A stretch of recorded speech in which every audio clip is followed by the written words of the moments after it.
नमस्कार। मैं मनोज हैरी दिल्ली के तराना स्टूडियो से। और आज जैसा कि रूबरू चैनल के फाउंडर वीपी शर्मा जी हमारे साथ में हैं। नमस्कार शर्मा जी। शर्मा जी हमारे साथ हैं और हम जैसा कि शर्मा जी का एक कार्य है कि सभी लोगों का इंटरव्यू लेते हैं, साक्षात्कार लेते हैं सभी स्टूडियोज़ में जाकर, वहाँ के कलाकार, और उन सबको एक बढ़ावा भी मिलता है इस चैनल के द्वारा। मैंने हमेशा देखा है। तो आज कुछ हम थोड़ा सा एक उल्टा काम कर रहे हैं। हम आज वीपी शर्मा जी को तराना स्टूडियो में हम प्रश्न करेंगे और देखते हैं वीपी शर्मा जी, क्योंकि उस समय हम भी घबरा जाते हैं जवाब देते हुए, तो देखते हैं वीपी शर्मा जी हमारी बातों का क्या जवाब देते हैं। नमस्कार एक बार फिर शर्मा जी। शर्मा जी, यहाँ तराना स्टूडियो में आज आप बैठे हैं, कैसा लग रहा है आपको? मुझे बहुत अच्छा लग रहा है। यहाँ पे ना एक होमली एटमॉस्फेयर है, इतना अपनापन है। मुझे लगता नहीं कि मैं कहीं बाहर के स्टूडियो में हूँ और मुझे कुछ फॉर्मल रहना है। मैं एकदम ओपनली सबसे हंसना बोलना मुझे बहुत अच्छा लगता है यहाँ के। बहुत खूब। शर्मा जी, आप सभी स्टूडियोज़ में जाते हैं जैसा कि, और विशेष करके आज हमारा जो संवाद है, जो बातचीत है आपसे, या हमारा प्रश्न है, वो विशेष तौर पर के जो एंकरिंग करने वाले जो एंकर्स हैं, सभी प्रोग्रामों में लगभग एंकरिंग करते हैं लोग, और कुछ प्रोग्रामों में विशिष्ट तौर पर एंकर रखे जाते हैं। तो उन एंकर्स के बारे में कुछ आप कहना चाहें? कहीं कुछ चीज़ें वो एंकरिंग के दरमियान मिस भी करते हैं, और कुछ चीज़ें आपकी तरफ से हम जानना चाहते हैं, और उन्हें आप ही के इस रूबरू चैनल के द्वारा और इन संवादों के द्वारा हम उन तक इन सभी सलाहियतों को देना चाहते हैं। तो सभी एंकर्स, जो विशिष्ट एंकर्स हैं, वो तो विशेष ध्यान रखें। साथ ही साथ जो एंकरिंग के लिए आगे इस क्षेत्र में आना चाहते हैं, वो भी ध्यान रखें। शर्मा जी बहुत अच्छी बात बताने वाले हैं सभी के लिए, प्लीज़। हरी साहब, बहुत बहुत धन्यवाद आपका। देखिए, मैं सभी प्रोग्राम्स में जाता हूँ जो लोग मुझे इनवाइट करते हैं, या कई जगह नहीं भी करते, क्योंकि हमारा तो काम ऐसा है, हमें इनविटेशन की ज़रूरत नहीं होती, हम तो लोगों को प्रमोट ही करते हैं। अभी एक चलन देखने में आ रहा है, ये एंकरिंग की बात करूं तो मैं, कुछ लोग इसमें बड़ा पक्षपातपूर्ण रवैया अपना रहे हैं। होता क्या है कि एंकर किसी भी कार्यक्रम की रीढ़ होती है, रीढ़ की हड्डी होती है। उसी का काम होता है सबको खुश करना, सबको बांधे रखना। लेकिन कुछ एंकर इतने पक्षपातपूर्ण हैं, कुछ तो कास्टिज्म पे जाते हैं। उनको दिखता रहेगा कि आदमी आया है, कोई भी है। देखिए, हम उसको ओहदे के हिसाब से, उसकी हैसियत के हिसाब से नहीं तोलना चाहिए। मैं भी कम से कम 14-15 प्रोग्राम करा चुका हूँ हमारे जाने माने सुरेंद्र आहूजा जी के बल्ले बल्ले क्लब के जो हैं। हमारा ये फ़र्ज़ होता है कि मैं सबसे पहले जहाँ से एंट्री होती है वहाँ मैं बैठता हूँ, और इधर हमारे जो सुरेंद्र आहूजा जी वो बैठते हैं, उनके हाथ में माइक होता है। मेरा काम सबसे पहले क्या होता है, जो भी गेट में आए अंदर, मैं उसको, जेंट्स है तो गले मिल के बहुत बहुत स्वागत है, लेडीज़ है उनको हाथ जोड़ के कि आपका बहुत बहुत स्वागत है, आपने अपना कीमती समय निकाल कर आए। खैर, यदि बड़े प्रोग्राम हैं तो उसमें भी कुछ लोग ना अनदेखी करते हैं, वो हैसियत के हिसाब से करते हैं, या फिर से मैं कहूँ कि कास्टिज्म के हिसाब से करते हैं। कोई भी यदि श्रोता, दर्शक किसी भी कार्यक्रम में आ रहा है, सबसे पहले तो वो अपना कीमती टाइम हमें दे रहा है। उसके बाद वो खर्चा भी कर रहा है, चाहे बस से आए, मेट्रो से आए, या अपने कन्वेंस से आए। और सबसे बड़ी बात यह है कि किसी भी कार्यक्रम की जो शोभा बढ़ती है वो दर्शकों से बढ़ती है। आपने देखा होगा कि खाली पड़े पड़े स्टूडियो, मतलब सबसे पहले उस आदमी की बेइज्जती होती है, महसूस करे या ना करे, जो कार्यक्रम करा रहा होता है।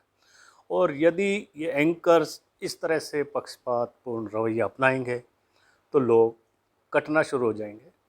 इसलिए हमारी केवल इतनी विनती है, जो भी कार्यक्रम के ऑर्गेनाइजर्स हैं, ये जितने भी एंकर हैं, या मैं सारे नहीं कहूँगा, कुछ फ्री ऑफ कॉस्ट भी करते हैं, जैसे हम फ्री ऑफ कॉस्ट करते हैं सेवाएं, कुछ पेड होते हैं। तो वो जो पेड लोग हैं, पैसा लेके एंकरिंग कर रहे हैं, वो केवल एक उस ऑर्गेनाइजर के एक सर्वेंट हैं, उसके नौकर कहें हम सीधी भाषा में। उनका फ़र्ज बनता है कि जो भी आ रहा है उसका नाम लेके इसको स्वागत करे। यदि नहीं जानता तो ऑर्गेनाइजर से पूछे कितना समय लगता है, हैरी जी हमारे कार्यक्रम में पधारे, आपका स्वागत है, कितना टाइम बर्बाद हुआ हमारा, 1 सेकंड भी नहीं लगा।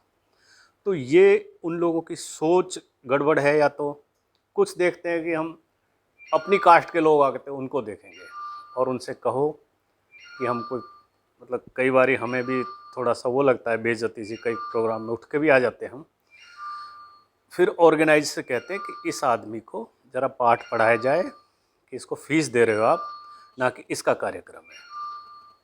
होता है कई बार, लेकिन सब ऑर्गेनाइजर्स को चाहिए कि उसको इंस्ट्रक्शन दे के रखे एंकर को कि कोई भी आ रहा है हैसियत के हिसाब से नहीं, उसको ये ना तोले कि उसके पास पैसा बहुत है या कोई बहुत बड़े ओहदे का आदमी है, आईएएस आईपीएस है या कोई नेता है, ऐसा नहीं। जो भी आ रहा है वो हमारा एक तरह से हमारे कार्यक्रम की शोभा बढ़ा रहा है, हमारा मेहमान है, वो अतिथि देवो भव। तो ये छोटी छोटी बातें हैं जो कि ये शायद पता नहीं किस तरह के उससे उठ के चले आते हैं, एंकरिंग करते हैं। एंकरिंग कोई बहुत बड़ा वो नहीं है, और ये इतने बड़े एंकर देखे भी नहीं मैंने इस छोटे छोटे प्रोग्राम में, लेकिन वो अपनी ज़रा बूसी में रह के दूसरा किसी का नाम ना लें। मेरे पास बहुत शिकायतें हैं इसके बाद कि जी हाँ हमारे साथ भी ऐसा हुआ। आगे से चाहिए, आपसे रिक्वेस्ट है सभी ऑर्गेनाइजर्स इस सिंगिंग लाइन में, कि अपने एंकर्स को एक इंस्ट्रक्शन दे के रखें कि कोई भी आए उसका नाम बोल दो, आपका स्वागत है। इतना बोलने में कुछ नहीं होता। हम जब गीत शुरू करते हैं तो उसके बीच में भी सिंगर्स का नाम लेके, और जब तक सिंगर अपना शुरू कराता है 2-3 मिनट निकल जाते हैं, उस दौरान हम कम से कम 10 से 20 लोगों के नाम ले सकते हैं। जो आदमी इतनी दूर से थक के आया, भीड़ में धक्का खा के आया, गाड़ी में ट्रैफिक जाम में आ रहा है, उससे यदि इतने 2 बोल बोल दिए जाएं तो उसकी सारी थकान उतर जाती है। वो आपसे कोई पैसे नहीं ले रहा। तो कृपया ध्यान रखें, ये मेरी रिक्वेस्ट है, कोई बुरा ना माने इस बात का। जी हरी सर। बहुत ही अच्छा लगा शर्मा जी आपकी बात सुन करके। और जितने भी एंकर्स हैं या जो बनने जा रहे हैं, वो सब के सब शर्मा जी की बात पे ध्यान रखें।